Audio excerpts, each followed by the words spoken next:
There was a young man who spent 3 years planning his life.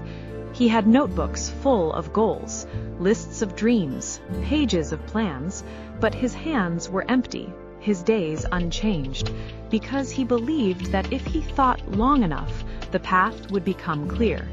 He was wrong. His name was Arian, 24 years old, living in a small rented room. Every morning he woke up with the same feeling, heaviness in his chest, a weight he couldn't name, like something was pressing down on him, but he couldn't see what it was. He wanted to start a business, but he didn't know which one. He wanted to learn new skills, but he couldn't decide where to begin. He wanted to change his life, but the fear of choosing wrong kept him frozen, paralyzed.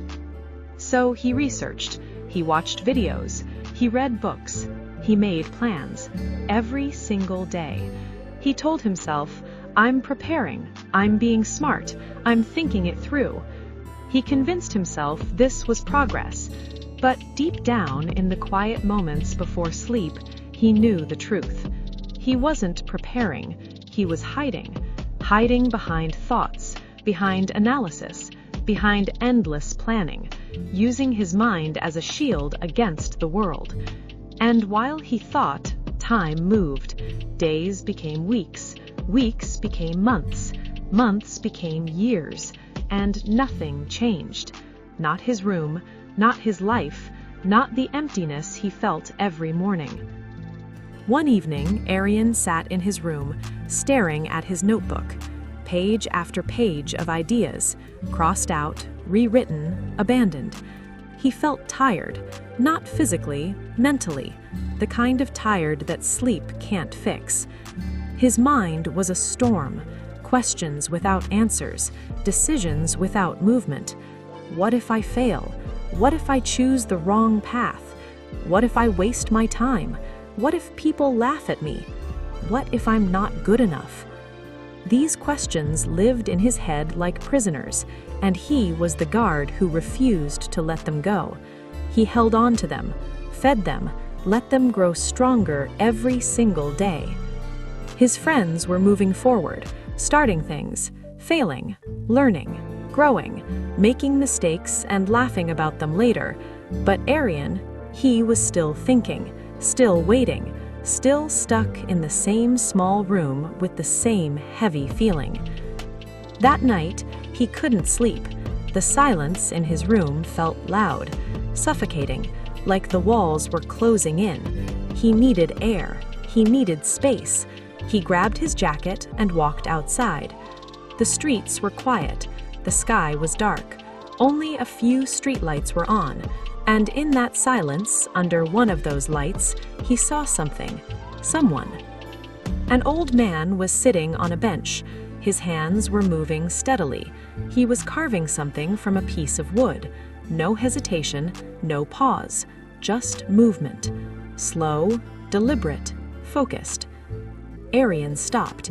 He stood there watching. There was something calming about the way the old man worked, as if he knew exactly what he was doing, as if his hands had a purpose his mind didn't need to question.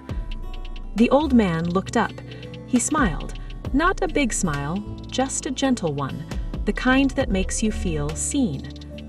"What are you making?" Arian asked, his voice softer than he expected. "I don't know yet," the old man replied. His eyes returned to the wood. Arian frowned, confused. "Then why are you carving?" The old man chuckled softly, a warm sound. "Because the wood doesn't tell me what it wants to be. I have to carve it to find out." Arian stood there. Those words hung in the air. He didn't understand them. Not yet. "Can I sit?" Arian asked. "Of course." Arian sat beside him. For a moment, neither of them spoke. The only sound was the knife against wood, small shavings falling to the ground. Then Arian said quietly, almost ashamed, "I've been trying to figure out my life for years, but I still don't know what to do." The old man kept carving. His hands never stopped. How long have you been thinking about it? Arian admitted. The words felt heavy coming out. The old man stopped. He looked at Arian, really looked at him. His eyes were kind but honest. And in those 3 years, what have you built? Arian opened his mouth, but no words came out. His throat felt tight, because the answer was nothing. He had built nothing, created nothing, started nothing, finished nothing. The silence between them was painful. The old man reached into his bag. He pulled out a piece of wood and a small knife. He handed them to Arian. "Carve something." "But I don't know what to make," Arian immediately said, the familiar excuse. "Exactly," the old man said, "so start anyway." Arian held the wood in his hands. It felt rough, uncertain, cold. He looked at the knife. His mind started racing again. What should I carve? What if I ruin it? What if I make a mistake? What if it looks stupid? But then he remembered the old man's words. Start anyway. His hand shook slightly. He made the first cut. It wasn't perfect. It wasn't clear. The knife slipped a little, but it was real. Something had changed in the wood. He made another cut, and another. His hands moved awkwardly at first, unsure, clumsy, but slowly they found a rhythm, a strange kind of focus he hadn't felt in years. And something began to form. He didn't know what it was. He couldn't name it, but it was forming, not because he knew what it would become, but because he stopped waiting for clarity and started creating it.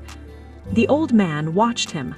After a few minutes, he spoke, his voice gentle but firm. "You think clarity comes before action, but it's the opposite. Action creates clarity. Movement reveals the path. You can't see the road while standing still." Arian looked down at the wood in his hands.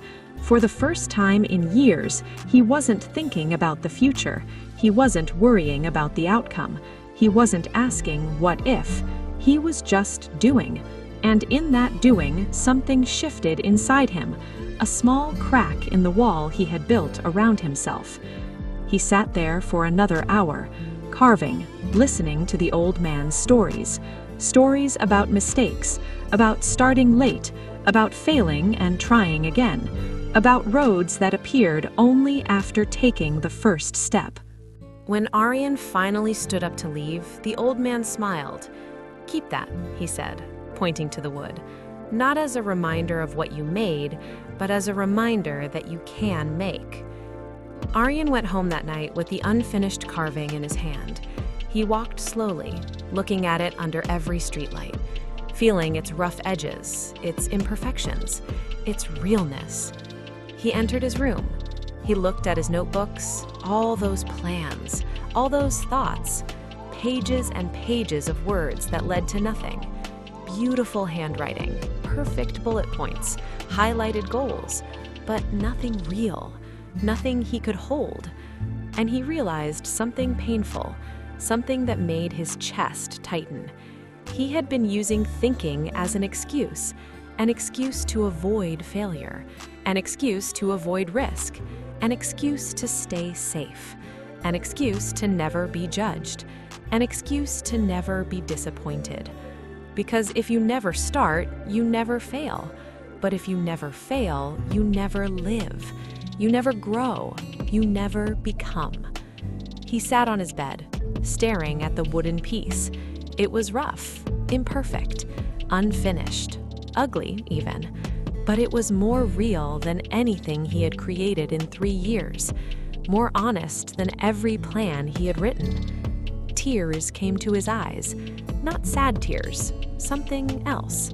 Relief, maybe, or recognition. The feeling you get when you finally admit a truth you've been running from. The next morning, Arian didn't make a plan. He didn't open his notebooks. He didn't spend an hour thinking about the perfect first step. He opened his laptop. He started writing. Badly, awkwardly. The words didn't flow, his sentences were clumsy, but they came, one after another. Imperfect, real. He picked up the phone. He made a call he had been avoiding for months to someone who could help him. His voice shook, his words stumbled, but he spoke, he asked, he put himself out there. He stepped outside. He walked to a place he had only researched online. He talked to a stranger. He asked questions. He took notes. He felt scared and excited at the same time. And you know what happened? He didn't suddenly find clarity. The fog didn't lift, angels didn't sing. The path didn't light up in front of him like in the movies. But he found something better, something more real, movement. And movement led to the next step, and the next step revealed the next choice, and that choice opened a door he hadn't seen before. And slowly, piece by piece, day by day, the fog began to lift. Not because he figured it all out, but because he stopped trying to. Here's the truth most people don't want to hear. The truth Aryan learned that night on the bench. You will never think your way to action. You will only act your way to clarity. The path doesn't appear before you walk it. It appears as you walk it, step by step, choice by choice, mistake by mistake. Overthinking feels productive. It feels safe. It feels like progress. You're doing something, right? You're thinking, you're planning, you're preparing, but you're not. You're hiding. And the longer you hide, the harder it becomes to step out. It's a trap, a beautiful, comfortable trap that keeps you exactly where you are. And the scariest part? You don't even realize you're trapped because you're busy.